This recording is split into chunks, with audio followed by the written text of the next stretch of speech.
বলিউডের অন্যতম সফল অভিনেত্রী দীপিকা পাড়ুকোন ২০০৭ সালে ওম শান্তি ওম ছবির হাত ধরে ক্যারিয়ার শুরু করেছিলেন। ১৫ বছরে একের পর এক সুপারহিট ছবি উপহার দিয়েছেন ভক্তদের। অভিনয় করেছেন হলিউডের ছবিতেও। ২০২৪ সালে কন্যা সন্তানের জন্ম দিয়েছেন দীপিকা। তিনি এই মুহূর্তে মাতৃত্বকালীন ছুটিতে রয়েছেন। আপাতত মেয়েকে নিয়ে ব্যস্ত সময় পার করছেন তিনি। বাচ্চাদের জন্য রাতভর জেগে থাকার কারণে অনেক সময় মায়েদের ঘুমের সমস্যা তৈরি হয়। তবে দুয়া নাকি লক্ষ্মী মেয়ে, মাকে সেভাবে জ্বালায় না। তার সত্ত্বেও রাতে ঘুম হচ্ছে না দীপিকার। এ কথা শুনে নিশ্চয়ই মনে প্রশ্ন জাগছে, তবে তেমন কিছুই নয়।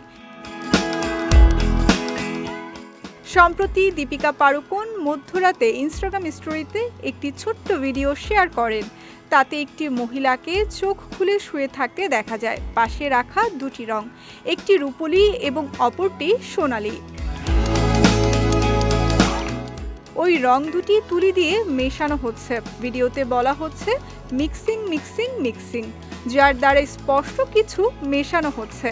আর মিশ্রণের ফলে তৈরি হয়েছে গিলভার রং, যা নিয়ে নেটিজেনদের মাঝে চলছে আলোচনা সমালোচনা। তাদের প্রশ্ন, হঠাৎ মধ্যরাতে দীপিকা কেন ঘুমাচ্ছে না? তবে এ বিষয়ে অভিনেত্রী কোনো কিছু বলেননি।